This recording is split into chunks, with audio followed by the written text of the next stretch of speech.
When you say that, that we take a very strong First Amendment stance, have recent events, caused you to rethink that in some fashion? So I think that if you are providing a ton of distribution, so there's hosting, allowing people to publish, and there's distribution, putting something on the front page.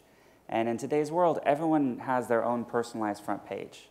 So we don't think of it, but the algorithms and the companies and the technologists writing these things have a responsibility not dissimilar to whoever is choosing what goes on A1 at the New York Times or something. You're doing that equivalent for hundreds of millions and billions of people. So I do think that they should weigh into not just what generates the most engagement or clicks, but the truthiness of it and things like that. That is more for distribution platforms than necessarily pure publishing platforms, although there is an element that falls to us as well. But if if a blog is published in a forest and no one reads it, it doesn't make a big deal. It's when there's something false that reaches 150 million people before it's taken down that becomes an issue. So what do you think? You mentioned earlier net neutrality, and I know that this is another kind of article of faith in the business that net neutrality is a good thing. Assuming that the new plan goes through, does that have any real world actual impact on your business?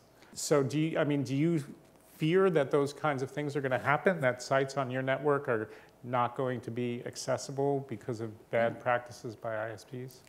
I guess the question becomes, is bandwidth or traffic prioritization a gating factor for the next generation of services being created?